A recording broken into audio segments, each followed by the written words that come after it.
आज हम इंट्रोडक्शन देखने वाले हैं। हमारा पहला लेक्चर है सी लैंग्वेज का। बहुत सारे स्टूडेंट्स नहीं आए हैं क्योंकि बारिश बहुत ज्यादा है बाहर, और कल से ही हो रही है। कल क्या 2-3 दिन से कंटिन्यू बारिश चल रही है, और मुझे लगा नहीं था कि शायद आप लोग भी आओगे, बारिश ही इतनी थी। लेकिन ठीक है, तो अभी ये बात करना है हमें। पहली चीज तो जैसे मैं लाइव पढ़ा रहा हूँ, ऑनलाइन और ऑफलाइन दोनों मोड साइमल्टेनियसली चलते हैं। अभी मैं ऑनलाइन वालों को भी देख सकता हूँ, मतलब बात कर सकता हूँ उनसे, और आप लोगों से भी, तो दोनों चीजें एक साथ हो जाती हैं। पहले तो मैं ये बता देता हूँ, बहुत सारे ऑनलाइन ऐसे स्टूडेंट्स हैं जो चाहते हैं कि हम भी कोर्स करें, ज्वाइन करें। वैसे हमारे पास क्या क्या होने वाला है, आज सारी चीजों के बारे में हम बात करेंगे। हमारा पहला ही लेक्चर है अभी, और बहुत सारे बच्चे नहीं आए हैं। नहीं तो पूरी क्लास हमारी फुली होती है, वैसे जगह नहीं होती बैठने को, लेकिन अभी बारिश की वजह से तो आएंगे स्टूडेंट्स आगे। और बहुत सारे ऐसे होंगे कि वो लोग सोच रहे होंगे कि चलो आज बहुत बारिश है तो हम ऑनलाइन ही कर लेते हैं। तो पहली बात तो ये नंबर है हमारा 7385967573। ये हमारा व्हाट्सएप का नंबर है। जिसको भी कोई एडमिशन रिलेटेड कोई भी चीजें के बारे में कुछ पूछना होगा तो वो इनसे पूछ सकता है।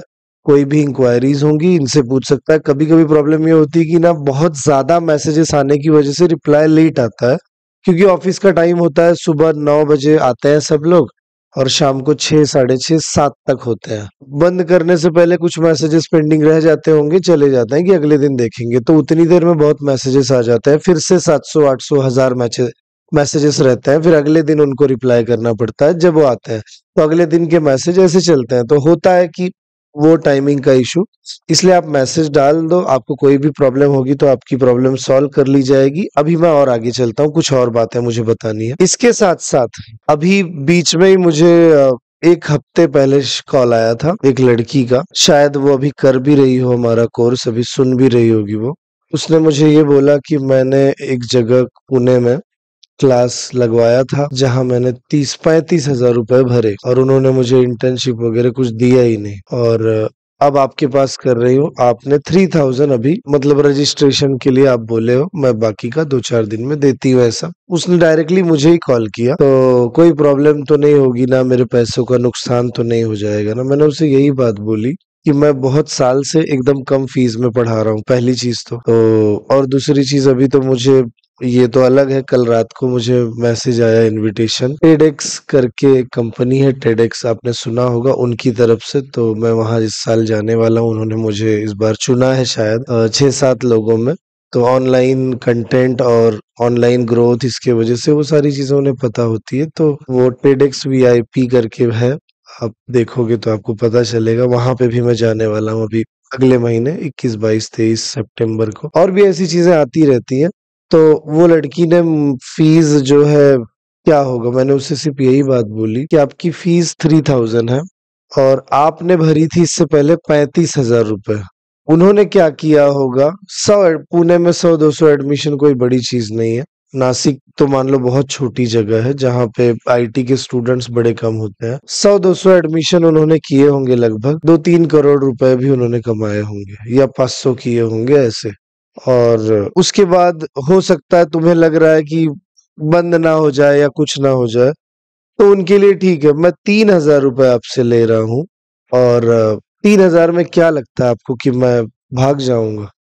दूसरी चीज, अगर भागना ही होता तो मैं 50,000, 1 लाख रुपए लेता। एक बात बता रहा हूं मैं कि उसमें 500,000 एडमिशन करवाता, 10-20 करोड़ रुपए मिलते, तब की बात अलग है। आपने 35,000 भरे तो आपने बिल्कुल सोचा नहीं, और अभी आप 3,000 भर रही हो तो डर रही हो।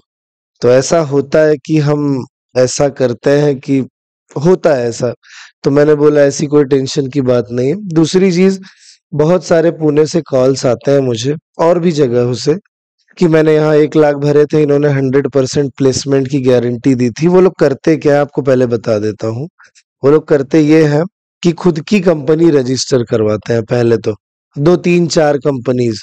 जैसे हमारी भी एक कंपनी है जिसका नाम है हमिंग बाइट टेक्नोलॉजीज, मान लेते हैं ये हमारी कंपनी है। ये हमारी कंपनी प्राइवेट लिमिटेड। अभी इसके ऊपर हम कुछ प्रोडक्ट पे काम कर रहे हैं, हमारा चल रहा है। ऐसी ही वो बहुत सारी कंपनीज बनाते हैं, आपको 100% प्लेसमेंट की गारंटी देते हैं। आप सोचते हो प्लेसमेंट का तो अब कोई टेंशन नहीं है। डायरेक्टली हमने पूछा, उन्होंने बोला है हमारे पास। और वो क्या करते हैं, आपका एडमिशन करवा लेते हैं। उनको ये भी पता है कि 1.5 लाख फीस बोलेंगे हम और बोल देंगे आधा पैसा प्लेसमेंट के बाद देना, जानबूझ के। वो एक स्ट्रेटेजी है। उनको लेने 75,000 ही है आपसे। वो बोलेंगे 1.5 लाख फीस है। एक काम करो, 75,000 रुपया भर दो, बचे हुए 75,000 जब आपकी प्लेसमेंट हो जाएगी तब भरना। ऐसा भी चलता है। तो आप सोचते हो अरे यार कितना अच्छा है, यहाँ पे तो सिर्फ 75 भरने हैं, बचे हुए 75 तो प्लेसमेंट के बाद। लेकिन आपको ये नहीं पता उनको लेना ही 75 थे, 75। उन्होंने ऐसा बनाया उसको कि ये बहुत कुछ है। अभी मुझे बहुत सारे फोन आते हैं, तो मैं वही पुणे की बात बता रहा था या फिर किसी भी शहर की। प्रॉब्लम ये हो रही है कि सब अभी एक एज अ बिजनेस चीजों को समझ रहे हैं। मैं ये भी जानता हूँ कि आप लोग यदि कॉलेजेस में भी जाते हो तो कॉलेज में भी टीचर कुछ कर नहीं पा रहे हैं खास। सिर्फ किसी एक कॉलेज की बात नहीं है, किसी भी कॉलेज में जाओ, चाहे आप पुणे के किसी अच्छे कॉलेज की मैं बात करूं, यहाँ के कॉलेज की, मुंबई के, इंदौर से मेरे पास स्टूडेंट्स हैं, भोपाल से हैं या किसी भी जगह से हैं, राजस्थान से। तो लगभग सबका यही कहना है कि हमारे कॉलेज में हमें कुछ समझता नहीं, लगभग हर बच्चों का। तो ये बच्चे ऐसी बात कर इसलिए रहे हैं क्योंकि वैसा हो रहा है।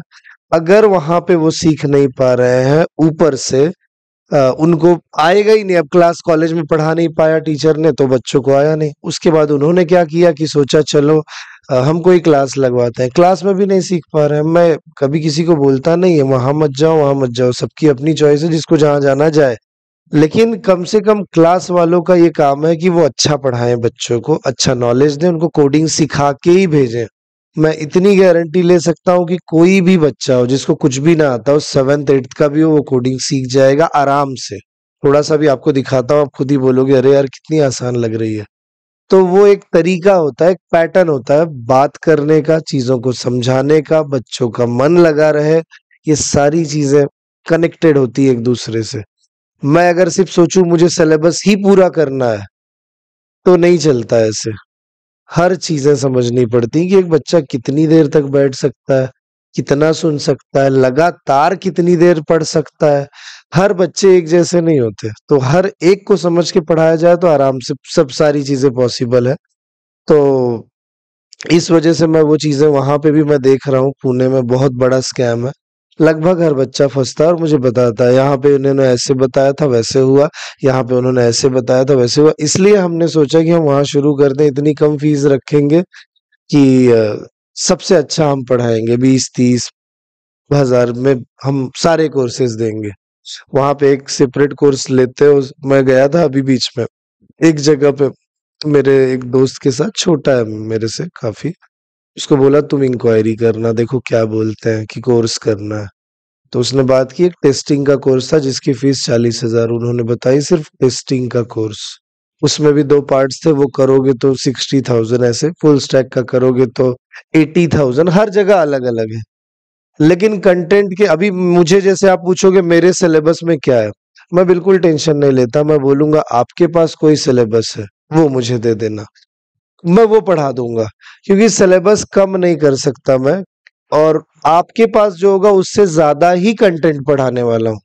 तो इस वजह से उसका भी टेंशन लेने की जरूरत नहीं। जैसे कि हमारे यहाँ पहले सी लैंग्वेज पढ़ाई जाएगी, बता देता हूँ क्या क्या होगा। इससे आप लॉजिकली अच्छे होगे। पहली चीज तो आपका लॉजिक बहुत अच्छा डेवलप होगा।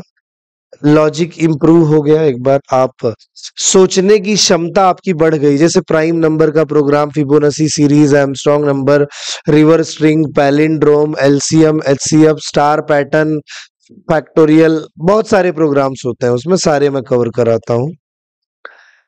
ये सारे प्रोग्राम से आपका लॉजिक डेवलप होता है। अगर आपको ये सारे प्रोग्राम्स नहीं आते तो भी जॉब नहीं मिलने वाली। क्योंकि जब कंपनीज में प्रोजेक्ट बनाए जाते हैं तो यही लॉजिक्स काम आते हैं जिसके बेस पे आप काम करते हो। तो एक तो पहली चीज है लॉजिक। अगर आपने सी लैंग्वेज से लॉजिक नहीं डेवलप की तो जावा से भी कर सकते हो। फिर वो सारे प्रोग्राम जावा में सीखना। कौन से? यही palindrome, reverse string, prime number, Fibonacci series, factorial, sum of digits, ये स्टार पैटर्न, ये सारे फिर जावा में सीखना। लेकिन सीखना जरूर, ये लॉजिक डेवलप करता है। तो जावा में सीखने से अच्छा सी में सीख लो, जावा में कुछ और सीख लो, ताकि 2 लैंग्वेजेस आपको आ जाए। इसलिए वजह से कॉलेज वालों ने और हर जगह सिलेबस ऐसे डिजाइन किया है। नहीं तो ये सारी चीजें C++ में भी हो सकती हैं। ये सारे प्रोग्राम्स हो सकते हैं। सी लैंग्वेज सीखने की कोई जरूरत नहीं है। जावा में ये सारे प्रोग्राम हो सकते हैं। जावा सीखने मतलब सी सीखने की कोई जरूरत नहीं, ऐसा भी है। लेकिन मेन हम जावा में सीखते क्या है? ऑब्जेक्ट ओरिएंटेड प्रोग्रामिंग, कि किस तरीके से डेटा को हम छुपा सकते हैं, कोई और उसे एक्सेस ना कर पाए। और भी बहुत सारी चीजें हैं। डेटा को एक्सेस कैसे किया जाएगा, डेटा को ऑर्गेनाइज करके मैनेज कैसे करते हैं, उसमें इंसर्शन ऑपरेशन कराना, डिलीशन कराना, ये तो लॉजिक है। लेकिन पहले डेटा लाना, डेटा बनाना, डेटा का स्ट्रक्चर बनाना, ये सब ऑब्जेक्ट ओरिएंटेड प्रोग्रामिंग है। सिक्योरिटी के बारे में सोचना, प्रॉब्लम आए तो क्या करना है इसके बारे में सोचना, ये सारी चीजें हैं ऑब्जेक्ट ओरिएंटेड प्रोग्रामिंग। और लॉजिक उसी में लगाना है ऑब्जेक्ट ओरिएंटेड प्रोग्रामिंग में। तो देखा जाए तो logic plus object oriented programming, ये 2 चीजें जिसको आती है उसको जॉब मिलनी तय है। हाँ, ऑब्जेक्ट ओरिएंटेड प्रोग्रामिंग के लिए आप C++ सीख सकते हो, चलता है। और C++ में है ही क्या, सब वही तो है। Inheritance, constructor, destructor, operator overloading, function overloading, friend function, virtual function, abstract class, pure virtual function, ये सारी चीजें, exception handling, file handling, standard template library, ये सारी चीजें मिलती हैं C++ में। आपको ऑब्जेक्ट ओरिएंटेड प्रोग्रामिंग सिखाता है। अब इसके बाद C++ और एक सब्जेक्ट है डेटा स्ट्रक्चर। डेटा स्ट्रक्चर भी आपका लॉजिक इंप्रूव करेगा। ये लॉजिक के लिए ही है ये सब्जेक्ट खासकर। मैं आपसे बोलूं मुझे इस जगह से मुंबई जाना है, कैसे जाऊं? आप बोलोगे एक काम करो, आप यहाँ से रिक्शा पकड़ो, यहाँ से पहुंचो आप आगे द्वारका, और वहां से फिर से रिक्शा पकड़ो जो जाए नासिक रोड, उधर चले जाओ, या तो कहीं और से फिर वहां से ट्रेन पकड़ लो। ऐसा आपका जवाब हो सकता है। कोई बोलेगा आप द्वारका पहुंचने के बाद बस पकड़ लो और चले जाओ मुंबई, या अलग अलग, सबके जवाब अलग अलग होंगे। तो हर एक की सोचने की क्षमता किसी प्रॉब्लम को सॉल्व करने के लिए अलग अलग हो सकती है। अब इससे क्या होगा? तो वैसे ही जब कोई मैं टास्क आपको बताऊं, ये प्रोग्राम मुझे बनाना है, मतलब ये काम करना है, ये प्रोग्राम बनेगा कैसे? हो सकता है एक बच्चा अलग लॉजिक बताए, एक अलग बताए, एक अलग बताए। मैं उसमें देखूंगा सबसे बेस्ट किसका है। अरे यार इसने तो बहुत अच्छा बताया, मैं तो 2 घंटे में पहुंच गया था मुंबई। इसने जो बताया था मुझे अगले दिन 4 घंटे लगे थे। एक ने बताया उसमें तो 5 लगने वाले हैं। तो सबसे बेस्ट किसका लॉजिक है? लॉजिक मतलब अल्गोरिदम। अल्गोरिदम ही लॉजिक होता है। Step by step instruction to solve any problem, उसको अल्गोरिदम बोलते हैं।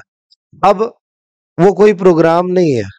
आप अपने भाषा में बोलते हो, बता मैं ये काम कैसे करूं, वही लॉजिक, वो जो बताएगा वो लॉजिक, वही अल्गोरिदम है।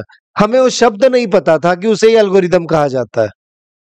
तो सबका अल्गोरिदम अलग अलग होगा, और सबसे बेस्ट जिसका होगा, सबसे बेस्ट, मुझे वो पसंद आएगा। और वैसे भी जब आप कंपनी में काम कर रहे हो तो सबसे बेस्ट लॉजिक ही तो आप ढूंढोगे। तो डेटा स्ट्रक्चर में आप ना अलग अलग लॉजिक सीखते हो, उसमें से जो सबसे अच्छा है वो आप चुनते हो। ये डेटा स्ट्रक्चर है। डेटा, उसका स्ट्रक्चर और उसके ऊपर लॉजिक को परफॉर्म करना। जैसे सॉर्टिंग टेक्निक्स होती है डेटा स्ट्रक्चर, अगर आपने सुना है या फिर जानते हो, तो उसमें एक बबल सॉर्ट, सिलेक्शन सॉर्ट, इतनी सारी सॉर्टिंग टेक्निक की। सॉर्टिंग मतलब किसी भी डेटा को असेंडिंग ऑर्डर या डिसेंडिंग, एक लॉजिकल ऑर्डर में अरेंज करना।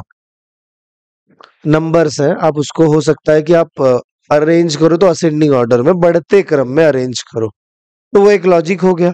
तो उस लॉजिक, अब आप कंप्यूटर पे बोलते हो एंटर अ डेटा, यूजर ने बोल दिया 15, 18, 9, 7, 22, 83 ऐसे करके डेटा, और उसके बाद आपने एंटर दबाया, सॉर्टेड फॉर्म में आपको दिखा।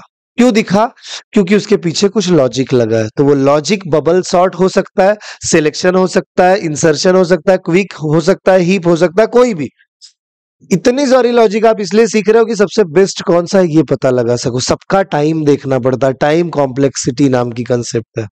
किसको कितना समय लग रहा है, अच्छा ज्यादा डेटा पे ये अच्छा, अच्छा कम डेटा पे ये अच्छा, उसके बाद इनपुट पे ये अच्छा, बहुत सारे फैक्टर्स होते हैं। वर्स्ट केस में ये अच्छा, बेस्ट केस में ये अच्छा। मतलब बेस्ट केस जानते हो क्या होता है? जैसे मान लो आपको मैं बोलूं अरेंज करो असेंडिंग ऑर्डर में 1 2 3 4 6 5 मान लेते हैं, ये एक डेटा, ये एक, ये एक, ये एक, ये एक। आप इसको बड़े आसानी से सॉर्ट कर लोगे। पहले ये दो कंपेयर करोगे, कोई प्रॉब्लम नहीं, फिर ये दो, फिर ये दो, फिर ये दो, ये तो हो गया, एक ही बार में सॉर्टेड हो जाएगा। ये है बेस्ट केस। और वर्स्ट केस क्या पता है? 6 5 4 3 2 1, करो इसको अरेंज। ये है वर्स्ट केस।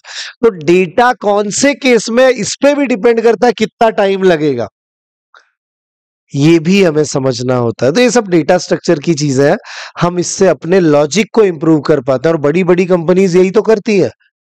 बड़ी बड़ी कंपनीज में क्या है? डेटा स्ट्रक्चर है। चाहे नेटफ्लिक्स हो, माइक्रोसॉफ्ट हो, अमेजोन हो, फ्लिपकार्ट, जोमेटो, जितनी भी कंपनीज आप जानते हो, ये सारी कंपनीज डेटा स्ट्रक्चर पे वेटेज रखती है। और किसी एक लैंग्वेज आपको आनी चाहिए, भले वो C++ हो या सी, बस उनको और किसी चीज से मतलब नहीं। बस ये दो चीजें, डेटा स्ट्रक्चर और एक प्रोग्रामिंग लैंग्वेज। आपको दे देंगे टास्क, करके दिखाओ, करके दिखा दिया आपने टास्क, तो आपको मान के चलो 50 लाख के ऊपर का ही पैकेज मिलेगा, कितना भी। ये खासियत है प्रोडक्ट बेस्ड कंपनीज का। और आप इसके लिए वेबसाइट्स हैं कई, जैसे हैकर रैंक नाम की एक वेबसाइट है, कोड शेफ नाम की एक वेबसाइट है, हैकर अर्थ नाम की है, और भी कई वेबसाइट्स हैं। आप यहाँ जाके रजिस्ट्रेशन कर सकते हो। हैकर रैंक थोड़ी आसान होती है बाकियों के मुकाबले, वो भी टफ है। हैकर रैंक पे जाके रजिस्टर करो, और वहां पे ना बहुत सारे प्रोग्राम्स आते हैं, रोज आपको टास्क पूरे करने होते हैं। एक प्रोग्राम को 10 दिन लगाओगे तो भी चलेगा, 15 दिन लगाओगे तो भी चलेगा, ढूंढ के सॉल्व करोगे तो भी चलेगा, बस आप सीखोगे, ये ज्यादा जरूरी है। कहीं से भी करो, कुछ भी करो, लास्ट में मन करेगा मेरे से नहीं होगा, छोड़ देता हूं, ये भी मन करता है लगभग सबका। लगभग सब में से कुछ रुक जाता है, यार इतनी मेहनत की, अब मैं चला जाऊंगा तो फायदा क्या होगा, वो रुक जाता है। और उसका फायदा क्या होता है कि वो आगे आगे करने लग जाता है, और फिर वहीं पे इंटरव्यूज होते हैं, कहीं जाना नहीं पड़ता। उसी हैकर रैंक पे आप देखोगे ना, सारी कंपनीज हैं टॉप की लिस्टेड। वो एक ही रास्ता होता है जॉब मिलने का, बड़ी प्रोडक्ट बेस्ड कंपनीज में, बाकी दूसरा कोई नहीं है आपके लिए। क्योंकि आप Tier 1 कॉलेज में नहीं हो, 2 3 में हो, 3 है मान के चलो, और वहां पे वो कंपनीज तो आती ही नहीं। आती तो Tier 1 में, मतलब IITs में, या तो MC आप देते हो ना, नीम CET देते हो, नेशनल इंस्टीट्यूट ऑफ मैनेजमेंट, जिसमें आप अप्लाई कर सकते हो। जैसे ऐसे 12 14 कॉलेज है MCA के लिए, आप उसके लिए एग्जाम देते हो, एंट्रेंस वहां कर सकते हो। तो वो एक ऑप्शन बचता है आपके लिए कि डायरेक्टली BCA हो गया, नीम CET की प्रिपरेशन करूंगा और वहां का दूंगा, और मेरी रैंकिंग के हिसाब से मुझे हो सकता है कि कहीं भी मुझे मिल जाए, चाहे भोपाल में मिल जाए, उनका भोपाल में है, चेन्नई में है कॉलेज, नागपुर में भी है। मुझे नागपुर से भी आया है मैसेज कि आपको इनविटेशन है, वहां से भी आया है मुझे, आ जाओ। तो ये सारी चीजें हैं। तो अलग अलग कहीं पे भी हो गया तो वहां आपका काम हो जाएगा, बड़ी कंपनीज आएंगी। Tier 2 में फिर थोड़ी सी अच्छी कंपनीज, जो कॉलेजेस होते हैं, जैसे COEP है, VJTI है, और भी ऐसे। ये तो महाराष्ट्र की बात कर रहा हूँ, दूसरे राज्यों में भी कुछ अच्छे कॉलेजेस हैं, वो Tier 2 में आ गए। Tier 3 में, जिसमें लगभग हम सब पढ़ रहे हैं, कुछ बच्चे होते होंगे शायद COEP से कोई हो, या कोई IIT से हो, मेरे पास ऐसे बच्चे रह चुके हैं, तो बैचेस में रहते हैं, मुझे नहीं पता कौन कौन है, लेकिन लगभग ज्यादातर 99% बच्चे जो होते हैं वो Tier 3 से होते हैं। हमारे पास सारे कॉलेजेस वही है, वहां पे कंपनीज नहीं जाती। जितने भी आप जानते हो सारे Tier 3 के कैटेगरी में आते हैं। अब इससे क्या होगा, जैसे पुणे में फर्ग्यूसन कॉलेज Tier 3 है, उसके बाद Garware, Wadia, modern college, DY Patil, MIT, सब Tier 3 वाले हैं। तो अब इतने, पुणे के साथ साथ नासिक में देखोगे तो फिर आप इंजीनियरिंग में KK वाग, MIT, संदीप, या जितने भी कॉलेज हैं सारे Tier 3 है। इस वजह से प्रॉब्लम है, जॉब की समस्या है, कंपनीज नहीं आती, छोटी कंपनीज आती हैं। फिर कौन आता है यहाँ पे? TCS, इन्फोसिस, विप्रो, इंडियन जो कंपनीज हैं, कॉग्निजेंट, उसके बाद और भी कई बहुत कंपनीज है, तो ये आती है वहां पे, जो थोड़े से अच्छे कॉलेजेस हैं Tier 3 में भी। बाद में बचे हुए और भी कंपनीज है, वो ऐसे आती है, ऐसे चलता रहता है सिस्टम। उसके बारे में सोचते हो तो एक रास्ता बताया ये वेबसाइट, दूसरा रास्ता बताता हूँ। आपको किसी छोटी कंपनी में जॉब के लिए लगना है, 2 साल का एक्सपीरियंस लेना। प्रोडक्ट बेस्ड कंपनी से, प्रोडक्ट है ना, अमेजोन एक प्रोडक्ट है उनका खुद का, फेसबुक है उनका खुद का प्रोडक्ट है। फेसबुक चलना बंद हो गया तो कंपनी नीचे चली जाएगी, व्हाट्सएप चलना बंद हो गया कंपनी नीचे चली जाएगी, इंस्टाग्राम चलना बंद हुआ कंपनी नीचे चली जाएगी। फेसबुक से बहुत कमाते हैं वो, एड वगैरह वाली चीजों से। तो ये एक फैक्टर हो गया कंपनी के रिवेन्यू का, जहां से कंपनी पैसा कमाती है। अमेजॉन खुद का प्रोडक्ट है, नेटफ्लिक्स उनके खुद का प्रोडक्ट है, उसी पे वो ऐप पे काम करते रहते हैं, मूवीज आती है वहां से सब्सक्रिप्शन मिलता है, लोग पैसे देते हैं, अलग अलग उन्होंने वीडियो क्वालिटी पे रखा हुआ है सब कुछ। तो जिसको जो क्वालिटी पसंद है उस क्वालिटी पे वो पे कर सकता है, जिसका जैसा बजट है वहां से वो जनरेट कर रहे हैं। वो उनका खुद का प्रोडक्ट है, और किसी प्रोडक्ट पे काम करने के लिए बहुत सोचना पड़ता है कि ये, जैसे कि आपके पसंद के हिसाब के वीडियोस ही आपको दिखते हैं। आप कभी मूवी देखो नेटफ्लिक्स पे, आपने जैसी मूवी एक दो बार देख ली ना कि हाँ ये मूवीज जो है एक्शन वाली ज्यादा देखते हैं या फिर कोई और तरह की है, थ्रिलर है, तो आपको ना वैसे ही सजेशन आएंगे। यूट्यूब पे भी यही हो रहा है। तो उसके पीछे तो पहले कोडिंग की गई है ना, लॉजिक लगाया गया है, प्रोग्राम बनाया गया है, ये सारी चीजें वहां से तय हो रही हैं। सर्विस बेस्ड कंपनीज है इंडिया में सारी, जो सर्विसेज देती है दूसरों को। टीसीएस का क्या है, वो सर्विस दे रही है। इन्फोसिस का क्या है, वो सर्विस दे रही है। एक आधा छोटा छोटा प्रोडक्ट अगर छोड़ दिया जाए तो ये लोग सर्विसेज देती हैं, जैसे गवर्नमेंट को देती है। देखोगे तो आईआरसीटीसी नाम की वेबसाइट है, इनके ही थ्रू बनी हुई है। पासपोर्ट वाली जो पासपोर्ट सेवा केंद्र वाली जो वेबसाइट है वो इनके ही थ्रू बनी हुई है। तो ऐसी बहुत सारी है। तो ये लोग सर्विस दूसरे देश में भी देती है। दूसरे देश ने काम देना बंद कर दिया अगर, तो भारत में फिर से आ जाता है रिसेशन, क्योंकि हम डिपेंडेंट है ना, हमारे पास खुद का कुछ नहीं है, सब कुछ तो यूएस का है। आप अगर देखोगे गूगल, माइक्रोसॉफ्ट, उसके बाद एप्पल, फिर नेटफ्लिक्स, ये सब किधर है, कहाँ से आया है, उधर ही तो है। अपने पास कुछ भी नहीं है, मैं ऐसा नहीं बोल रहा हूँ, लेकिन लगभग वहां पे ना टेस्ला वगैरह जो कुछ आप जानते हो सब यूएस है।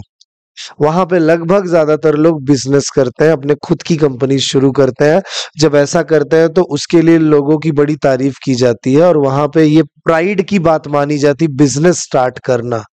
और उसमें ना अवार्ड्स वगैरह भी दिए जाते हैं, किसी ने छोटा सा बिजनेस शुरू किया तो चार दोस्तों में एक अच्छी इमेज तैयार होती है, अरे यार ये बिजनेस इसने शुरू किया, कितनी बड़ी बात है। मतलब एक बहुत अलग मैसेज होता है।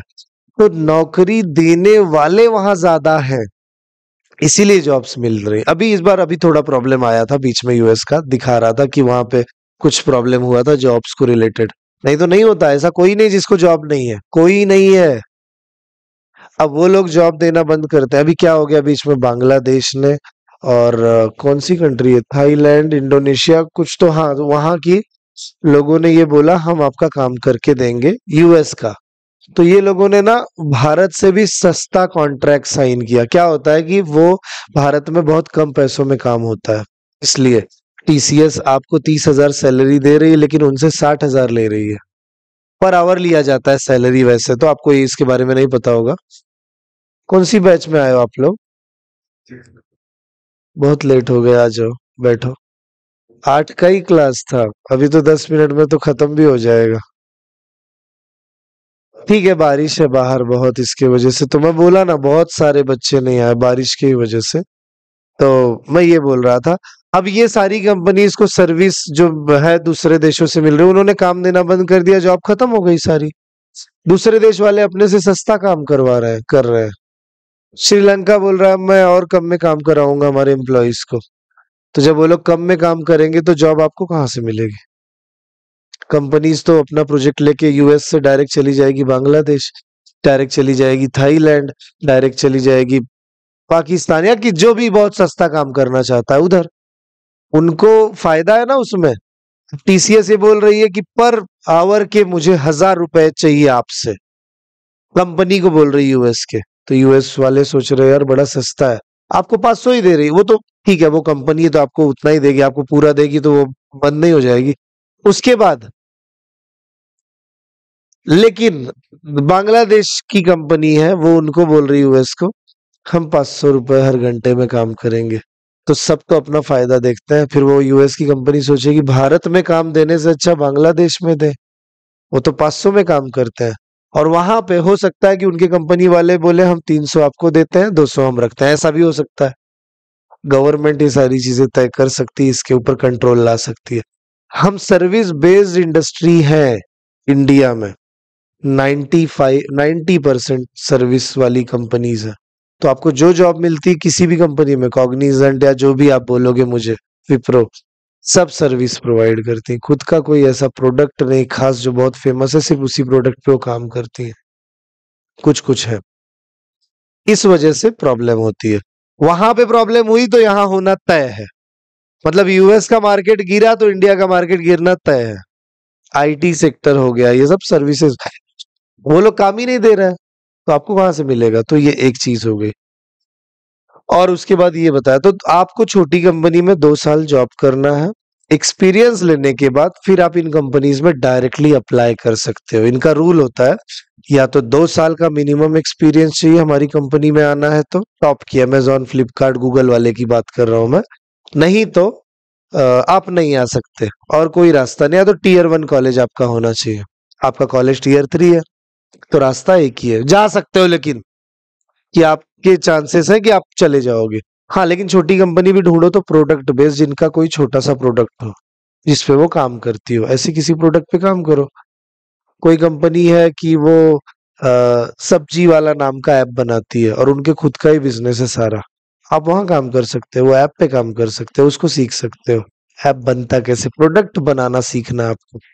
तो आप वैसे डेवलप्ड होगे तो आगे चल के उस कंपनी के लिए एक प्रोडक्ट बनाओगे, अच्छा प्रोडक्ट बनाओगे, तो आपको इसलिए पैकेजेस अच्छे मिलते हैं। तो उनके पास काम करने वाले टॉप के होते हैं, अच्छा काम करते हैं, इसीलिए कंपनी और ग्रोथ में रहती है। दूसरा कौन सा फैक्टर है? ये चीजें हैं। दूसरी चीज, सी लैंग्वेज, ये प्रोग्रामिंग लैंग्वेज को सीखने के लिए हमें एक सॉफ्टवेयर की जरूरत है। आज पहला दिन है तो मैं आपको इंट्रोडक्शन ही दे रहा हूँ। कोड ब्लॉक्स नाम का सॉफ्टवेयर आप डाउनलोड कर सकते हो। दूसरी चीज, आप बोलोगे क्यों डाउनलोड करना है? प्रोग्राम लिखना है तो नोटपैड में ही लिख दिए होते आप। आपके दिमाग में ये भी सवाल आएगा, सही बात है आपकी। मैं नोटपैड अगर ओपन करूं, यहाँ पे मेरे पास नोटपैड है, ये देखो, नोटपैड प्लस प्लस भी है, नोटपैड भी है, दोनों है, मैं प्रोग्राम वहां लिख सकता हूं। फिर आप बोलोगे फिर दूसरा सॉफ्टवेयर डाउनलोड करने को क्यों बोल रहे हो? प्रॉब्लम ये है कि हम जो प्रोग्राम लिखेंगे वो प्रोग्राम होगा एक इंग्लिश लैंग्वेज सिंटैक्स। सिंटैक्स मतलब प्रोग्राम। ये मेरा प्रोग्राम, मान लेते हैं आपने इस फाइल का नाम रख दिया, पहला प्रोग्राम है ना, first.c। सी का प्रोग्राम लिखोगे तो एक्सटेंशन .c देना पड़ता है। सी प्लस प्लस का होगा तो .cpp देना पड़ता है। जावा का होगा तो .java, पाइथन का होगा तो .py, जावा स्क्रिप्ट का होगा तो .js, .net का होगा तो .net, ऐसे। HTML है तो .html। तो ऐसे एक्सटेंशंस हैं सबके। सी के प्रोग्राम को आपने लिख लिया, चलो नोटपैड में ही लिखा, मानता हूं ये कुछ काम का नहीं प्रोग्राम लिखना। क्यों? आपका जो कंप्यूटर है, ऑपरेटिंग सिस्टम जिसे कहा जाता है, वो इस प्रोग्राम को समझ ही नहीं सकता। उसके लिए वो टेक्स्ट सादा मैसेज है कोई, जैसे आप टेक्स्ट किसी को लेटर लिखते हो या कुछ, वैसा ही वो कोई प्रोग्राम उसके समझ के बाहर का है। वो ये बोल रहा है कि अगर आप कोई प्रोग्राम लिखते हो, मुझे समझाना चाहते हो, तो मेरी भाषा में कन्वर्ट करो। सी लैंग्वेज, सी भी एक भाषा है, मैं उस भाषा को नहीं जानता, सी प्लस प्लस भाषा को भी नहीं जानता, जावा लैंग्वेज को भी नहीं जानता। दुनिया में टोटल 8-9 हजार प्रोग्रामिंग लैंग्वेजेस है, जिसमें से 2500 के आसपास रजिस्टर्ड है दुनिया में। सारी भाषाएं कैसे जानेगा वो? इसीलिए कंप्यूटर आपका ये बोल रहा है मैं इन सारी भाषाओं से, प्रोग्रामिंग लैंग्वेजेस से अनजान हूं, मुझे उस भाषा के बारे में पता नहीं, आप अपने प्रोग्राम को मेरी भाषा में बना के दे दो, बात खत्म हो गई। आपको क्या करना है उसकी भाषा में। आप बोलोगे कंप्यूटर की कौन सी भाषा है? पता है कौन सी? बाइनरी भाषा। कंप्यूटर हमारा जो बना है वो बाइनरी लैंग्वेज में बना है, 1001 वगैरह वाले फॉर्मेट में बना हुआ है। ये जिसे नहीं समझ में आ रहा है खाली इतना याद रखो कि कंप्यूटर जो बनता है वो 001110 इन डिजिट से बनता है। इसको भी डिटेल में बताऊंगा आगे मैं। वन मतलब क्या होता है, रजिस्टर क्या होता है, लाइट ऑन ऑफ, ये सब बता दूंगा आपको। आपने अपने जिंदगी में ऐसा कभी पढ़ा भी नहीं होगा, ना कभी पढ़ोगे कहीं भी, ये चीज तो मैं बोल सकता हूँ गारंटी के साथ। और ये भी बोलता हूं, अगर 2-3 दिन के बाद किसी को लगता है कि मुझे नहीं समझ में आ रहा है तो फीस रिफंड ले सकता है अपनी, इसकी भी गारंटी दे रहा हूं मैं।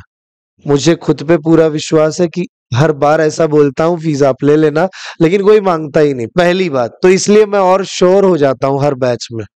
अब आप बोलोगे पूरा कोर्स खत्म होने के बाद कि अब मुझे नहीं समझ में आया फीस वापस करो, तो मैं नहीं करने वाला हूं, ये भी ध्यान रखो।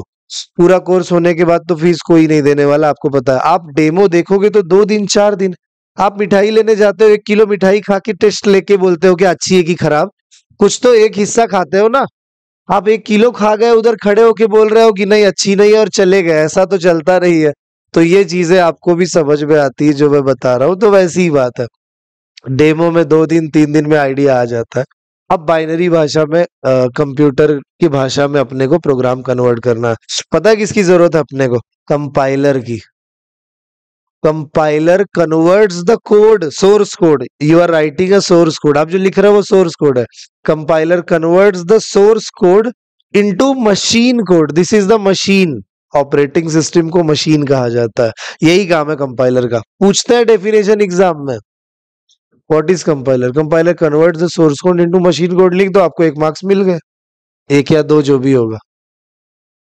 तो हो गया, कवर हो गया एग्जाम में। अगर इतने 1-2 मार्क्स तो आज के दिन ही मैंने आपके कवर करवा दिए, फिक्स क्वेश्चन है, आप चेक करना कोई भी क्वेश्चन पेपर। तो compiler convert the source code into machine code हो गया, या बाइनरी कोड बोल दो, बाइनरी में ही तो हो रहा है, तो मशीन कोड की जगह बाइनरी कोड बोला तो गलत नहीं है। हाँ, ये सोर्स है, आप जो लिखते हो वो सोर्स कोड कहलाता है हमेशा। कभी कोई बोले सोर्स कोड दिखाओ, मतलब प्रोग्राम दिखाओ, यही मतलब है उसका, अलग कोई मतलब नहीं। सोर्स कोड मतलब प्रोग्राम, सोर्स आप ही हो ना। अब नोटपैड में प्रॉब्लम ये है ना, कंपाइलर नहीं होता, इसीलिए मैं वहां प्रोग्राम नहीं लिखूंगा। आप चेक कर लेना नोटपैड को ओपन करने के बाद, फाइल में कहीं दिख रहा है क्या कंपाइल बटन? नहीं मिलेगा। अरे वो नोटपैड सॉफ्टवेयर है, कोई कंपाइलर या फिर कोई सॉफ्टवेयर नहीं जो आपके प्रोग्राम बनाने में आपकी मदद करेगा। क्या वर्ड पैड में है? नहीं। Microsoft word? नहीं, इसमें भी कंपाइलर नहीं होता। हम ऐसा सॉफ्टवेयर डाउनलोड करेंगे, टेक्स्ट एडिटर ही डाउनलोड करना है, टेक्स्ट ही लिखना है, लेकिन वो वाला जिसमें कंपाइलर इनबिल्ट हो। इसीलिए हम कौन कौन से करते हैं डाउनलोड पता है? टर्बो सी करके एक है, अभी पुराना हो गया है, तो इसको यूज कैसे करते हैं बताऊंगा जरूर, भले हम नहीं करने वाले इसमें, लेकिन प्रोग्राम एक ही लिखना है। आपको मुझसे बात करनी है, आप मुझे फेसबुक पे मैसेज करो या व्हाट्सएप पे करो या टेलीग्राम पे करो, बात तो एक ही करोगे ना। ये आपकी चॉइस है, पसंद आपको क्या है। कोई बोलेगा मुझे तो टर्बो सी पसंद है, कोई मुझे बोलेगा मुझे तो वीएस कोड पसंद है, कोई मुझे बोलेगा मुझे कोड ब्लॉक्स पसंद है, तो क्या फर्क पड़ता है? आप कुछ भी करो, प्रोग्राम एक ही लिखना है चाहे कोई भी सॉफ्टवेयर हो, मैसेज एक ही भेजना है चाहे कोई भी सॉफ्टवेयर, बात तो एक ही करनी है। मान लो आपको बोलना है कल मैं नहीं आने वाला, फेसबुक से बोलोगे तो उसका कोई अलग मतलब नहीं होता, व्हाट्सएप से बोलोगे तो कोई अलग मतलब नहीं है, सब एक ही है। तो प्रोग्राम एक लिखना है, तो Turbo C plus plus use करो या कोड ब्लॉक्स करो। बस टर्बो सी प्लस प्लस पुराना हो गया है, अभी आजकल नहीं यूज, मतलब बहुत 1998 99 का सॉफ्टवेयर है वो। कोड ब्लॉक्स है, उसके बाद है डेव सी प्लस प्लस, ये भी काफी अच्छा सॉफ्टवेयर है, Dev C plus plus. VS Code, ये भी डाउनलोड कर सकते हो। मैं तो वैसे कोड ब्लॉक्स यूज करता हूँ, बड़ा लाइट वेट होता है, क्योंकि बहुत सारे बच्चे विंडोज 7 भी चलाते हैं कंप्यूटर, तो मुझे उनके बारे में भी सोचना पड़ता है।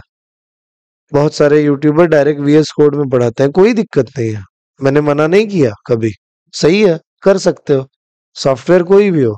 लेकिन वो थोड़ा हैवी होता है ना, तो बहुत सारे लैपटॉप्स में हैंग होता है ऐसा, इसलिए मैं कोड ब्लॉक सजेस्ट करता हूँ। बहुत लाइट वेट है, आप उसको एक बार सिस्टम में डाल लोगे, विंडोज 7 होगा तो भी, उससे पुराना होगा तो भी मिलता है सॉफ्टवेयर, नेट पे डालना पड़ता है। Download code blocks for, Google पे लिखना पड़ता है, विंडोज एक्सपी एकदम पुराना, ऐसा कंप्यूटर किसी के पास अगर रहा तो उसका भी काम हो जाएगा। तो ये बड़ा अच्छा है। डाउनलोड कैसे करते हैं बताऊं क्या?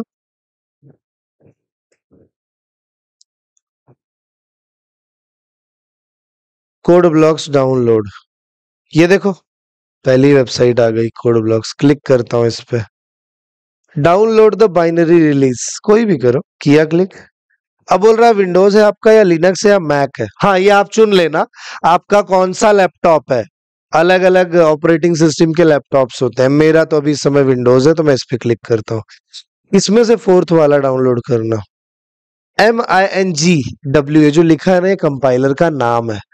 हाँ, सेटअप, यही वाला करना। आप बोलोगे ये कर लिया ये कर लिया, इसमें ना कंपाइलर नहीं होता, फिर तो नोटपैड ही अच्छा था आपका, इसको क्यों कर रहे हो डाउनलोड, नोटपैड में ही लिख लिए होते प्रोग्राम।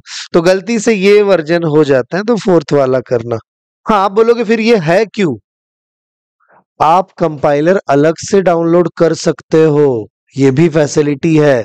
फिर उसमें पाथ देना ये सब करना बड़ा मतलब वो फालतू काम है।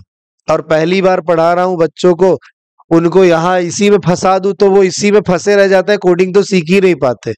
इस वजह से एकदम लाइटली लेंगे, जो भी पढ़ाना है मैं कम ही पढ़ाऊंगा, स्टार्टिंग में तो बहुत स्लो पढ़ाता हूँ, और एकदम आराम से जाना है। ये जो फोर्थ वाला है हम यही डाउनलोड करेंगे और इसमें प्रोग्राम लिखेंगे। मैं इस पे क्लिक करूंगा तो एक अगली वेबसाइट ओपन होगी और अपने आप डाउनलोड स्टार्ट होगा। कहीं क्लिक मत करना, इस पे ऐसे ही रुके रहना थोड़ी देर, वो अपने आप ही डाउनलोड शुरू होता है। जब लोड पूरा हो जाता है तो अपने आप शुरू हो जाता है। अभी ये लोडिंग हो रहा है, सर्वर का भी कभी कभी इशू होता है, बस वो अपने आप डाउनलोड होगा। कहीं एक क्या डाउनलोड अभी शुरू हुआ मेरा, देख सकते हो आप लोग, ये देखो 145 MB का है, देख लो, ठीक है, हो गया है। तो बस ये एक तरीका है उसको डाउनलोड करने का। डाउनलोड करने के बाद इंस्टॉल कब, तो पता है आपने कभी कोई तो सॉफ्टवेयर इंस्टॉल किया होगा कंप्यूटर में, जैसे व्हाट्सएप हो गया, टेलीग्राम हो गया, डबल क्लिक करो, नेक्स्ट नेक्स्ट नेक्स्ट, फिनिश हो गया। इसमें भी वही करना है, ऐसा करोगे तो देखो यहाँ पे वो सॉफ्टवेयर दिखाई देगा, देखो दिख रहा है मुझे। हाँ, एक चीज और है कि मैं ऑनलाइन वालों से आज बात नहीं कर पाया, क्योंकि अभी मैं आज यूट्यूब पे पढ़ा रहा हूँ, और आज और कल 2 दिन मेरा जो लेक्चर हो रहा है वो यूट्यूब पे, क्योंकि बहुत सारे बच्चों को ऐड करना है ऐप के ऊपर, बहुत सारे बच्चे भी ऐड नहीं है ऐप के ऊपर, इस वजह से प्रॉब्लम है। तो मैं उन्हें हमारे जो हैं यहाँ पे सब लोग, वो उन्हें ऐड कर लेंगे ऐप के ऊपर। इस वजह से अभी तो यूट्यूब पे ले रहा हूँ, ये लेक्चर तो रिकॉर्ड हो जाएगा वैसे, और ये आप अपने दोस्तों को भी भेज सकते हो, वो भी ज्वाइन कर सकते हैं, क्योंकि शुरुआत है, अभी बाद में नहीं समझता। तो मैं इस वजह से आज नहीं देख पाया उनके मैसेजेस, तो टेंशन लेने की कोई जरूरत नहीं, इसलिए टेंशन लेने की जरूरत नहीं है। ये भी बंद हो गया क्या, नहीं चालू है ना, एक मिनट रुक जाओ, कहाँ गया। हाँ, तो 2 लेक्चर जब हमारे हो जाएंगे उसके बाद ऐप के ऊपर चलेगा। अभी 2 लेक्चर जो है वो यूट्यूब पे हो रहे हैं, और यूट्यूब पे होता क्या है कि मैं मैसेजेस पढ़ नहीं पाता, ऐसा होता है कि मैं मैसेजेस नहीं ना पढ़ पाऊं सबके सारे बच्चों के। हाँ, लेकिन जब ऐप पे होगा तो राइट साइड में इतने दूर में दिखाई देता है सब बच्चों के मैसेजेस, वो क्या पूछ रहे हैं। अब आपके सामने स्क्रीन है ना, आप देख लो, ऑफलाइन वाले आप लोगों को कुछ भी नहीं दिख रहा है, लेकिन जब मेरे लाइव लेक्चर्स होते हैं, पता नहीं यूट्यूब पे मैंने कभी अपलोड किया होगा लाइव लेक्चर, तो वहां पे साइड में ऑप्शन होता है जिसमें सब बच्चे अपने डाउट्स पूछते हैं, और जरूरत ही नहीं पड़ती किसी को, क्योंकि वो उतने पेड स्टूडेंट्स होते हैं, उनको सब समझ में आता है, कुछ नहीं पूछते हैं। बहुत सारे यूट्यूब पे जो नहीं भी करना चाहते, कुछ भी बोलते रहते हैं, आपको भी मालूम है, तो ऐसे भी चलता रहता है, तो वो मैं नहीं ध्यान दे पाता। तो इस वजह से उसकी कोई टेंशन की बात नहीं है। किरण गोसावी पूछ रहे हैं कि पुणे में कब शुरू हो रहा है। पुणे में अभी काम चल रहा है हमारा, और हमारा पुणे में शुरू होगा 1 अक्टूबर से। मुझे अभी 3 दिन तो बाहर जाना रहेगा, लेकिन 1 अक्टूबर से शुरू हो जाएगी बैच पुणे में। JM रोड करके एक एरिया है पुणे में, FC रोड, JM रोड, आपने शायद सुना होगा, तो वहीं पे है हमारा पांचाली होटल है, उसके सामने ही है, अपोजिट में काम चल रहा है अभी वहां पे। तो एक अंकुश कह रहे हैं कि सिलेबस व्हाट वी आर, हाँ अभी वो आगे चल रहे थे ना हम लोग सिलेबस के बारे में। मैंने आपको बोला C++, उसके बाद डेटा स्ट्रक्चर, ये तीनों सीखने के बाद आप ये तय कर सकते हो मुझे करियर किस में करना है, जावा में, पाइथन में, या जावा स्क्रिप्ट में। ये 3 ऑप्शन आपके पास होने चाहिए कि मैं जाऊं तो किस में जाऊं, इसमें, इसमें या इसमें। पहले क्या सीख लो, C++, DSA, और सी भी सीखा, सी प्लस प्लस और डीएस से बहुत नहीं भी आता है तो भी कोई प्रॉब्लम नहीं है। इस ये सारी चीजें तो हम पढ़ाते ही हैं, इसमें कोई डाउट नहीं है।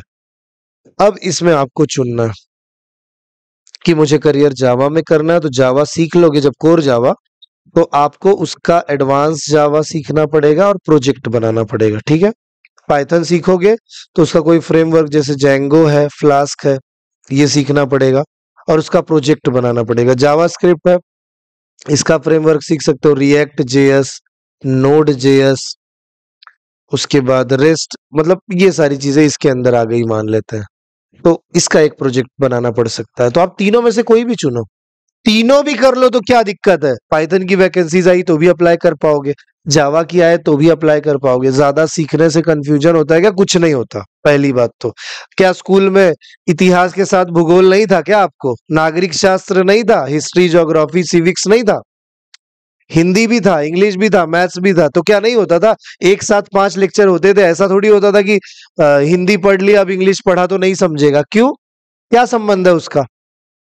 ऐसा कुछ नहीं होता, ये खाली बोलने की बातें होती है। और ये हमारी मेंटेलिटी होती है कि अगर सी लैंग्वेज चल रही है, सी प्लस प्लस भी शुरू हो गई तो कुछ समझेगा नहीं। ऐसा कुछ नहीं है। पढ़ाने वाले को उसके बारे में समझ है तो वो बराबर पढ़ा सकता है, कोई प्रॉब्लम नहीं होती। ना ही समझने वाले को होती, वो खाली बोलने की बात है। ये सब हम कवर कराते हैं। अभी मुझे नहीं पता, पाइथन भी मैंने बोला कि आप लोग ऐड करो, जो हमारी टीम है वो सिलेबस डिजाइन करती है, भेजती है। तो मैंने उसमें देखा पाइथन नहीं था, तो मैंने बोला नहीं, पहले पाइथन ऐड करो। बच्चे को करियर उसमें करना है कि नहीं करना है अलग चीज हो गई, लेकिन पाइथन तो सिखा देंगे उसको। बाद में उसके फ्रेमवर्क को सीखने के बारे में सोचेगा, अगर करना होगा तो वो तीनों लैंग्वेज सीखेगा, जावा, पाइथन, जावास्क्रिप्ट। तय करेगा आसान कौन सा है, उसको जो आसान लगेगा उसमें करियर करेगा। तीनों में बहुत अच्छा स्कोप है इस समय। उसको जावा पसंद आ गई, कर लेगा जावा में करियर। पाइथन पसंद आ गई, कर लेगा उस जावास्क्रिप्ट। ये पहले आपको HTML CSS सीखना पड़ता है, तब जाके जावास्क्रिप्ट आप सीख पाते हो। तो ये तो मैंने छोड़ दिया, वो भी पढ़ाते हैं HTML CSS, बिना पढ़ाए हम थोड़ी जावास्क्रिप्ट आपको पढ़ाएंगे। फिर जावास्क्रिप्ट शुरू होगी। रिएक्ट जो जानते हो, फेसबुक जो बना है वो रिएक्ट में बना है, इंस्टाग्राम जो बना है पाइथन में बना है। अलग अलग लैंग्वेजेस में हर चीजें बनी हुई है। ट्विटर जो एक्स जिसको बोलते हैं वो जावा में है, स्पॉटिफाई पाइथन में है, नेटफ्लिक्स पाइथन में है, गूगल क्रोम जावा में है, सी प्लस प्लस में है, Safari C plus plus Java में है, Mozilla Firefox C plus plus Java में है, जो आप गेम खेलते हो पबजी वो सी प्लस प्लस में है, और भी कॉल ऑफ ड्यूटी और कई गेम्स हैं आप जो खेलते हो ऑनलाइन, वो लगभग सारे गेम सी प्लस प्लस में बनाए जाते हैं, या .NET सी हैश यूज की जाती है सबसे ज्यादा स्पीड की वजह से। पाइथन बड़ी स्लो लैंग्वेज है, ये सब बहुत फास्ट है। सी प्लस प्लस का कोई मुकाबला ही नहीं है, जावा का कोई मुकाबला ही नहीं है स्पीड के मामले में। टॉप पे आती है प्रोग्रामिंग लैंग्वेजेस। कब की कितनी पुरानी प्रोग्रामिंग लैंग्वेज है सी प्लस प्लस? 1978 में एक लड़का था छोटा सा, वो PhD करने के लिए गया एक बेल लेबोरेटरी में, PhD कर रहा था वहां, देखने गया क्या चालू, रिसर्च कर रहा था वहां पे। डेनिस रिची मिल गए, सी लैंग्वेज उन्होंने ही बनाई थी। उन्होंने देखा, उनसे बात की उस लड़के ने, अरे यार सर आप जो है बनाए हो सी लैंग्वेज, इसमें मुझे थोड़ी कमी लगती है, कंसेप्ट आपने ऐड की होती क्लासेस नाम की तो बड़ा अच्छा होता। फिर उन्होंने भी वो PhD के रिसर्च के समय पे काम किया और एक लैंग्वेज बना डाली सी विथ क्लासेस। बाद में उसी का नाम सी प्लस प्लस पड़ा, उसी लड़के ने बनाया था, बीजान स्ट्रोस्ट्रप। अभी वो लड़का नहीं है, उस समय की बात बोल रहा हूं मैं। तो आप सोचो ना वो चीज, कि कैसे लोग थे कि वो लैंग्वेज बना देते थे, और हम हैं कि लैंग्वेज सीख ही नहीं पा रहे हैं। हमें तो बनाना नहीं किसी लैंग्वेज को, हमें तो खाली सीखना है जो उन्होंने बनाई है। आजकल मॉडर्न लैंग्वेजेस आ गई कि थोड़ा सा यूजर का काम आसान हो जाए, जैसे आर लैंग्वेज है, गो लैंग्वेज है, कोटलिन है, और भी कई लैंग्वेजेस है। ये सब नई लैंग्वेजेस है, इन्हें मॉडर्न लैंग्वेजेस की कैटेगरी में रखा जाता है। मॉडर्न में कोड कम लिखना पड़ता है, पाइथन भी उसी कैटेगरी में आती है। पाइथन 3 जब आया था, मॉडर्न लैंग्वेज का यही फायदा, कम लिखना पड़ेगा आपको, बैकग्राउंड में ज्यादा लिखा हुआ है, आपको कम लिखना है। पुरानी लैंग्वेजेस में, जावा में देखो कितना लिखना पड़ता है, सी में देखो कितना लिखना पड़ता है, सी प्लस आपको समझेगा धीरे धीरे। तो ये इस तरीके का हमारा सिलेबस है, और हम प्रोजेक्ट बनाना जावास्क्रिप्ट में भी नोड वगैरह रिएक्ट सबसे ज्यादा आजकल इंडस्ट्रीज में यूज होता है ना वेब डेवलपमेंट के लिए, तो इसलिए हम इसको रखते ही हैं कि किसी बच्चे को वेब डेवलपमेंट में सब कुछ तो वेब पे आ गया। अब क्या बचा डेस्कटॉप पे? ऐसा डेस्कटॉप का कोई एप्लीकेशन है जो बिना इंटरनेट के आपका चलता हो? खत्म हो गया वो समय कि जो बिना इंटरनेट का कोई एप्लीकेशन है जो आपका चलता हो। नहीं, जिम मैनेजमेंट सिस्टम सॉफ्टवेयर आता था पहले, लोग लैपटॉप में डाल के एंट्री करते थे, पता लगा कि हार्ड डिस्क ही करप्ट हो गई, गया सब, गया डेटा, लैपटॉप ही चोरी हो गया, गया सारा डेटा। अगर यही क्लाउड पे होगा तो सेफ हो आप। तो क्लाउड का मार्केट बढ़ा है। स्टोरेज अभी मुझे ना मेरे हर महीने 150 रुपए कुछ का रिचार्ज मारना पड़ता है, गूगल वाला, वो जीमेल फुल हो जाता है। जीमेल का जो होता है 15 GB देते हैं ये लोग, और वो हमेशा फुल होता है। वो आपका भी होगा आज नहीं तो कल, आप यूज करोगे तो जीमेल पे आउट ऑफ फुल आ जाता है। मैं कितना भी डिलीट करूं लेकिन मेरे पास कोई ऑप्शन नहीं बचता, तो मुझे वो हर महीने के 100-150 रुपए देने पड़ते हैं, 10 GB 100 GB जो मिलता है उसके, तब जाके मुझे मेल्स आते हैं। तो ये सारी चीजें हैं, और इस तरीके से क्लाउड की इंडस्ट्री बढ़ गई। अब कोई टेंशन नहीं, आप अपने सारे फोटोज भेज दो, क्लाउड पे रख दो स्टोर करके, सेफ है। मोबाइल डिलीट हो गया, चला गया, गुम गया, खराब हो गया, क्या टेंशन है? फोटोज हैं आपके सारे क्लाउड पे, ड्राइव पे डालते हो, आपको मालूम होगा नहीं, मोबाइल वाले स्टूडेंट्स है, आज का जमाना मोबाइल वाला है, बच्चों को इन सारी चीजों की समझ है। तो ये समय बदला है, तो ये सारी चीजें कवर होती है, प्रोजेक्ट कराया जाता है, इंटर्नशिप दे देते हैं। आप जो प्रोजेक्ट बनाते हो, आपने बना लिया पूरा प्रोजेक्ट, बता देना हमें। सर आप पढ़ा रहे थे उसी समय हम प्रोजेक्ट भी बना रहे थे, और हमने भी पूरा बना लिया है, और काफी हमने इम्प्रूव करके बनाया, दे देंगे इंटर्नशिप लेटर। और होता ही क्या है, आपने प्रोजेक्ट बनाया, इंटर्नशिप लेटर मिल जाएगा आपको। वैसे नहीं देते, कोई पैसा देगा तो भी नहीं देते इंटर्नशिप लेटर। कोर्स किया है, प्रोजेक्ट बनाया तो लेके जाओ, कोई दिक्कत नहीं, हमें सीखने को तो मिल रहा है आपको। तो इस वजह से सीखना हमारे लिए पहली प्रायोरिटी है, बाकी की चीजें बाद में। मुझे इतना पता है, 50,000 फीस रख के मैं जो अभी 400-500 या 1000 एडमिशन करता हूँ हर बैच में, वहां पे 50 होंगे, पूरे नहीं होंगे, ये मुझे भी पता है। हाँ, लेकिन 50 में जो इनकम होगी वो उनसे भी ज्यादा होगी। किससे? वो जो 800-1000 आने वाले थे उनसे, क्योंकि फीस इतनी ज्यादा है। तो क्लासेस वाले यही करते हैं, लेकिन मैं ये सोचता हूँ कि 50-100 को पढ़ाने से अच्छा 1000 को पढ़ाओ, 2000 को पढ़ाओ। वो बताएंगे भी तो 2000 लोगों को कि बड़ा अच्छा है, अच्छा होगा तो बताएंगे, नहीं तो जल्दी नाम खराब होगा। 1000 बच्चे 1000 को जब बताते हैं ना खराब है, तो बहुत तेजी से खराब होता है। लेकिन मुझे पता है ना कि अगर आप अच्छा करोगे तो जल्दी ज्यादा लोगों तक पहुंचोगे, इसमें मेरा भी फायदा है और आपका भी, दोनों का फायदा। पैसे उतने ही मिलने वाले हैं, ज्यादा बच्चों को पढ़ाओ या कम को पढ़ाओ। कम फीस, ज्यादा फीस रख के कम को पढ़ाने से अच्छा कम फीस रख के ज्यादा को पढ़ा दो, फायदा उसी दोनों में है। तो आपका भी फायदा हो रहा है, सब बच्चों का हो रहा है, और अपना भी हो रहा है। तो ये चीजें बड़ी मैटर करती हैं, तो इसलिए मैं फीस हमेशा कम रखता हूँ। कोई भी बैच मेरी होगी तो मैं बोलता भी हूँ, मेरे यहाँ कोई टीचर भी है तो उनको बता देता हूँ हमारी फीस इतनी ही रहती है। जो कोई आता है कि फीस होगी या हो जो भी होगा, आपको करना है तो करो, नहीं तो मत करो, सब्जेक्ट रखूंगा ही नहीं, पढ़ाऊंगा तो अच्छा, नहीं तो नहीं है हमारे पास, सीधी बात है। एक भी खराब सब्जेक्ट रहेगा तो कल को बच्चे यही बोलेंगे, अरे यार उनके यहाँ वो सब्जेक्ट अच्छा नहीं था, बात करते हैं। तो मैं नहीं चाहता कि कोई बात करे। आप मेरे रिव्यूज गूगल पे पढ़ लेना, कभी कोडिंग सीखो सर्च करोगे, पढ़ लेना, कहीं भी यूट्यूब पे मेरे वीडियोस है, 8 लाख व्यूज है, अभी एक जावा का वीडियो डाला है। आप वो जो 8 लाख व्यूज, 18 घंटे का वीडियो है, कमेंट पढ़ोगे तो आप खुद ही बोलोगे, ऐसे कमेंट्स है जो मुझे भी नहीं पता कि ऐसे बच्चे कैसे भेज सकते हैं, कि ऐसी ऐसी चीजें बोलते हैं वो। एक ने तो बोला कि लिटरली मेरे आंखों से पानी आ गया, ऐसा पढ़ाया आपने। अब ये क्या था, मेरे को ये नहीं समझा, मतलब अब मतलब ऐसे भी कमेंट आप देखना कभी, आई जस्ट क्राइड वगैरह कुछ तो लिखा था, मैंने उस दिन पढ़ा। हाँ, एक ने बोला best teacher in the world, ठीक है, ये किसी ने बोला, किसी को लगता होगा, किसी को कुछ लगता होगा, क्योंकि मैं कंटेंट यूट्यूब पे डालता नहीं ज्यादा। मुझे बहुत लोगों ने बोला, बहुत सारे क्रिएटर ने, बड़े बड़े, कल ही एक से बात हुई, वो भी काफी फेमस क्रिएटर है, बोल रहे हैं 7 लाख के आसपास फॉलोअर्स आपके इंस्टाग्राम पे है, यूट्यूब पे 1.5 लाख, ये क्या है, ऐसा तो उल्टा हो गया।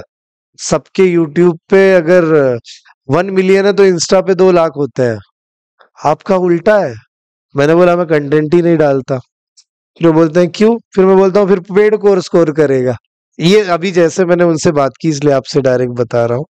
तो उन्होंने बोला ऐसा कुछ नहीं, आप डाला करो थोड़ा थोड़ा क्लिप वगैरह, ये सब तो कंटिन्यू डालते रहो आप, ठीक है पूरा कोर्स नहीं डाल सकते, जैसे जावा का 1 शॉट वीडियो है, सी का है, तो पूरा नहीं है।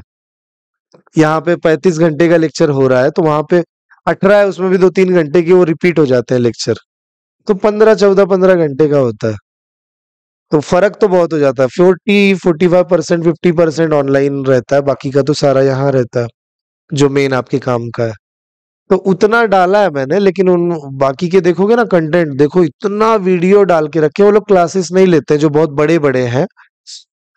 आप लोग जानते होंगे एक दो लोग, तो वो क्लासेस ऐसे नहीं लेते, यूट्यूब से ही अर्न करते हैं, उनकी इनकम यूट्यूब से, उनका एक वीडियो चलता है वहां से पैसे आते हैं। जैसे मेरे जावा के कोर्सेज चलते हैं तो 1000 व्यू पे लगभग 160-170 रुपए मिलते हैं, 1000 व्यू पे। 8 लाख व्यू पे कितना मिलेगा आप समझ जाओ, 1 करोड़ व्यू पे। जैसे क्रिएटर है डालते हैं, कोई देश के ऊपर डाल रहा है, कोई किसी सरकार के बारे में बुरा बोल रहा है, ऐसे क्रिएटर करते क्या है, एक वीडियो बनाते हैं, 1-2 करोड़ व्यू उनको मिल जाते हैं, उस पे उनको 20-30-40 लाख रुपए मिल जाते हैं एक वीडियो के, एक दिन के। तो वो सोचते हैं कल एक और डाल देंगे, फिर पैसे आ जाएंगे। लेकिन अच्छा डालेंगे तभी चलेगा, जरा भी खराब कर दिया, वीडियो नहीं चला और फिर ना चले तो आगे पूरा प्रॉब्लम आ जाएगा। तो 1 दिन 2 दिन ले लो, रिसर्च करो, अच्छे से बनाओ और फिर कमाओ, क्योंकि उसको जितने ज्यादा व्यू उतने ज्यादा पैसे। रोज डालना है तो फायदा नहीं, क्वालिटी नहीं है तो वीडियो नहीं चलते। कंटेंट में क्वालिटी हो, देखें सब, शेयर करें तो चलता है। तो वैसे करते हैं, वैसे उनकी इनकम आप देखोगे तो कितने करोड़ रुपए उनके महीने की इनकम होती है क्रिएटर्स की, तो उनको जरूरत नहीं पड़ती। तो वो लोग वीडियो ही डालते रहते हैं। मैं अगर क्लास ना लेता, सिर्फ वीडियो ही डालते रहता, तो भी इनकम करता यूट्यूब से। मुझे अभी भी आते हैं ना, अच्छे खासे पैसे महीने के मिलते हैं।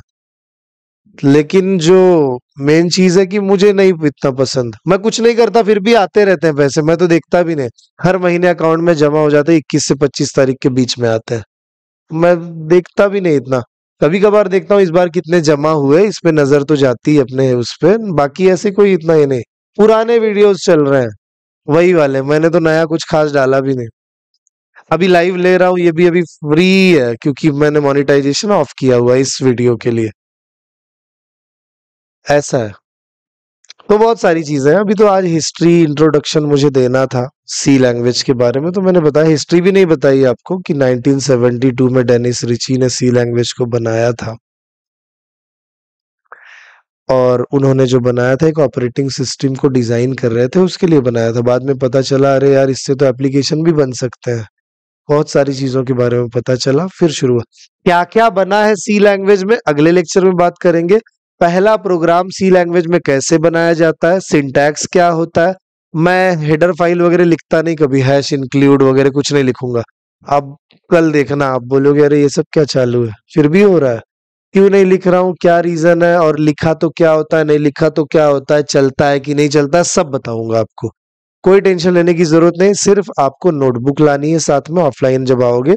1 हफ्ता 10 दिन जब बीत जाएगा तो प्रैक्टिस शुरू करेंगे। अभी आपको तुरंत कोडिंग आएगी नहीं, तो प्रैक्टिस में बैठा के कोई मतलब नहीं है।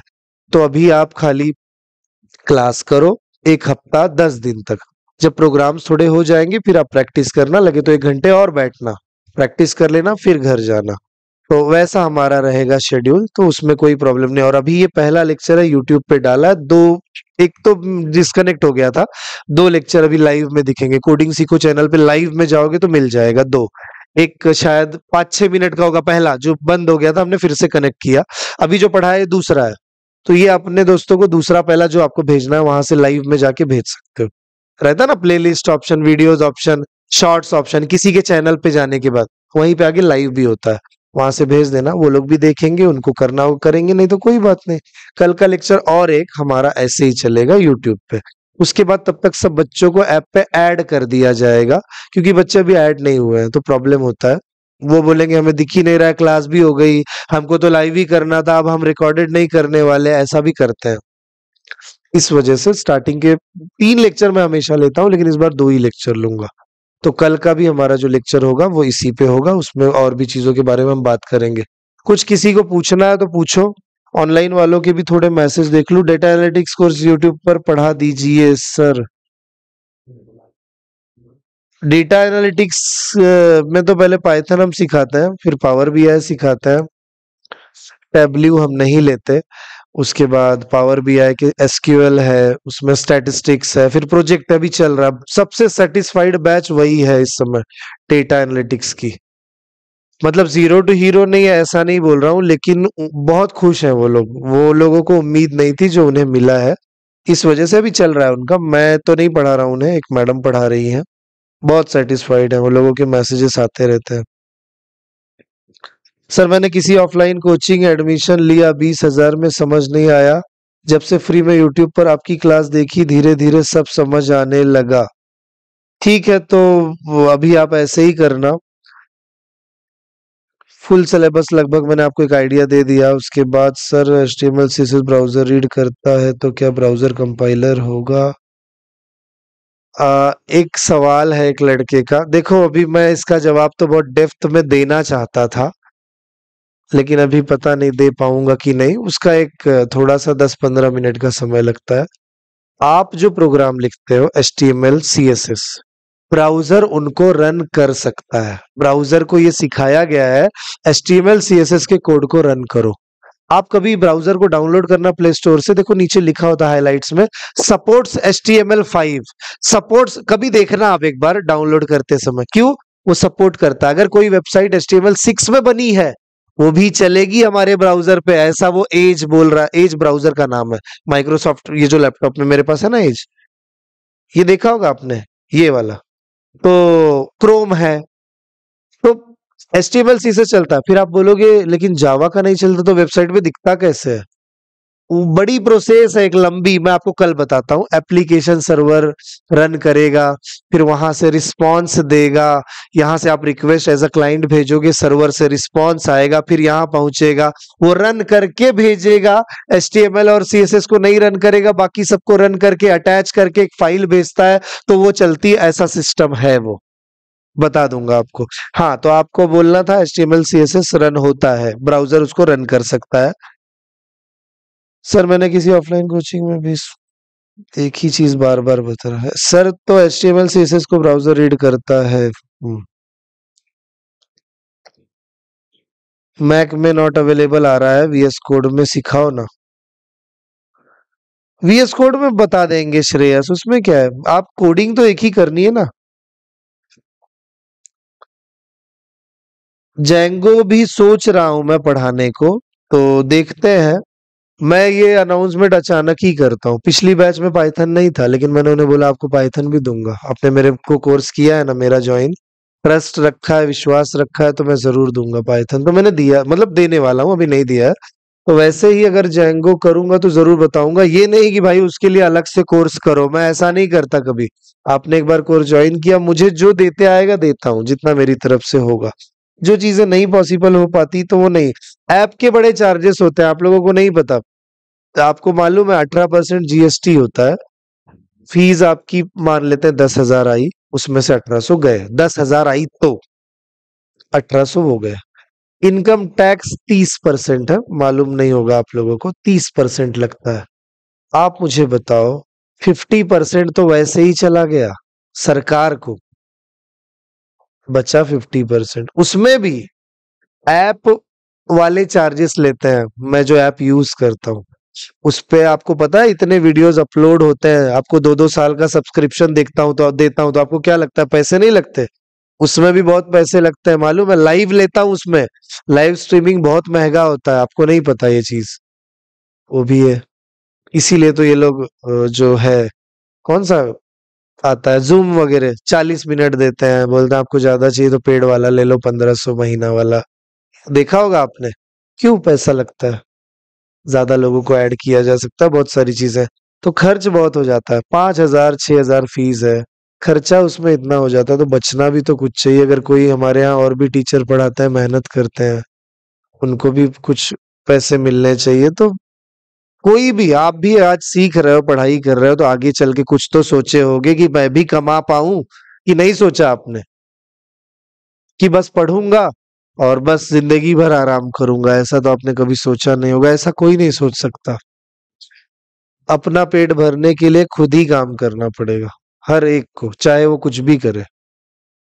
वही एक रास्ता है पेट भरने का, दूसरा कोई नहीं, काम करना ही पड़ेगा।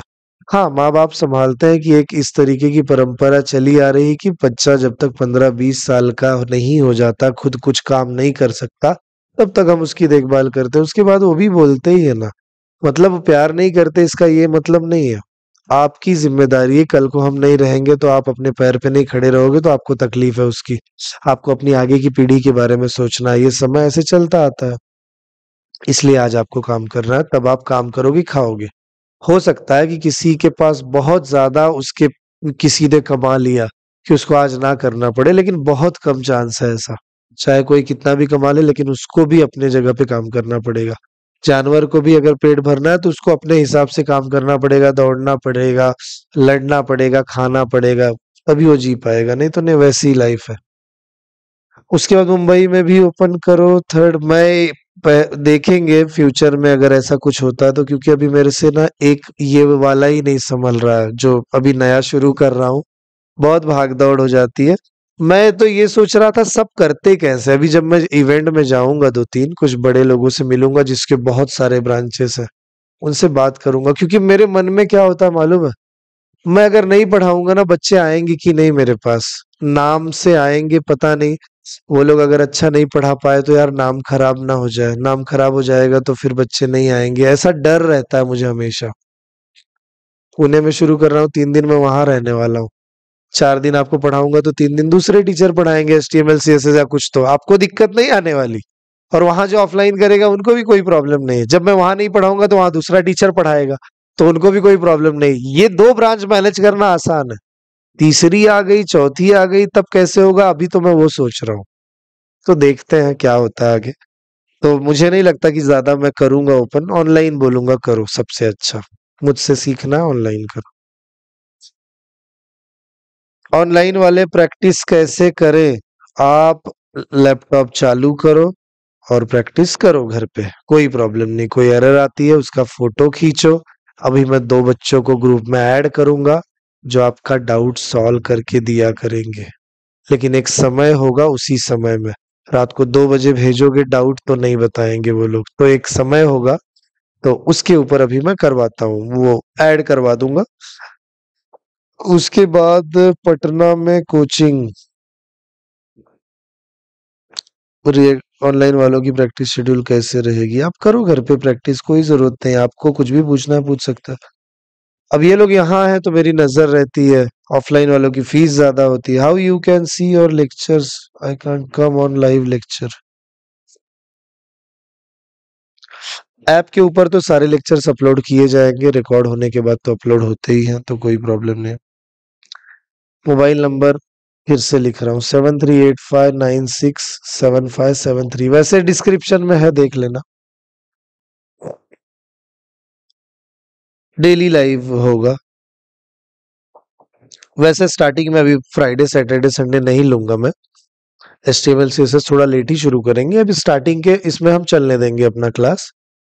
फ्राइडे सैटरडे संडे नहीं रहेगा अभी स्टार्टिंग के 2 हफ्ते, उसके बाद से आपका HTML मैं शुरू करवा दूंगा। तो फिर डेली ही रहेगा लगभग, संडे को छोड़। वैसे भी संडे को नहीं होता तो 2 दिन खाली नहीं ले रहा हूँ ना अभी, तो आगे वो शुरू हो जाएगा। आपसे क्लास करना चाहते हैं तो आपको ये नंबर दिख रहा है, इस पे कर लेना। बहुत मैसेजेस है, बहुत, अभी मैं नहीं पढ़ पाऊंगा सारे। ठीक है, आप जब हमारे कोर्स में इधर आ जाओगे तो फिर हम बात करेंगे। चलो बाय, सबको बहुत अच्छा लगा आप लोगों से बात करके, जितने भी ऑनलाइन थे, जितने भी इतनी बारिश में। मुझे तो लगा कि कोई आएगा नहीं, 1-2 लोगों को छोड़ के, फिर भी बहुत सारे आए हैं और आएंगे अभी एक बार। बारिश बहुत ज्यादा है, बहुत ज्यादा, और बंद ही नहीं हो रही है, फिर भी आप लोग आए हो तो बड़ी बात है। सीखने के हिसाब से, मतलब जो आप लोग हो कि ऐसे स्टूडेंट की नहीं अब तो कुछ करना है, वो वाले। क्योंकि नहीं तो कोई ना कोई रीजन है जिसके पास, बहुत सारे बच्चे हैं रीजन दे देते हैं, यार मेरे को ऐसा है इसलिए मैं नहीं पढ़ पा रहा हूँ, मेरे पास टाइम ही नहीं मिल रहा है, मैं दिन भर ये कर रहा हूँ वो कर रहा हूँ। टाइम ऐसा नहीं होता, हम प्रायोरिटी तय करते हैं किसको कितनी देनी है।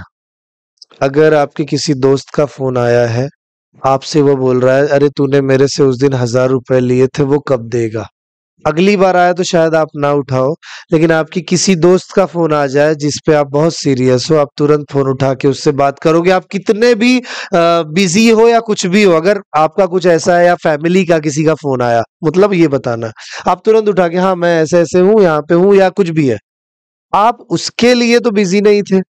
और ये जब मिलेगा आपको, तेरे को उस दिन फोन किया था, याद है तुझे?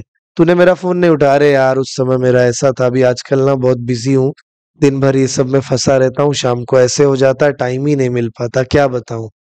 आप ये बात उसको बोलते हो, लेकिन आप प्रायोरिटी के ऊपर है, आप किसको कितनी दे रहे हो। पढ़ाई को देनी है तो आप टाइम कैसे निकालना है आपको मालूम है। नहीं तो रीजन देने वाले तो बहुत रीजन है देने के लिए। तय करते हो प्रायोरिटी, हम अपनी प्रायोरिटी खुद तय करते हैं, हमें क्या चुनना है, सब उसके ऊपर डिपेंड करता है।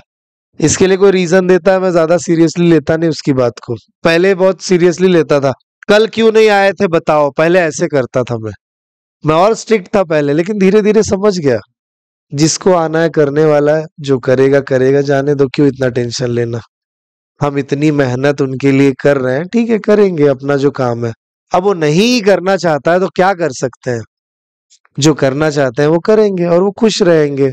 मैं तो एकदम आराम से हंसते खेलते बात करते करते आपको पढ़ाते रहूंगा, तो कोई टेंशन वाली बात नहीं है।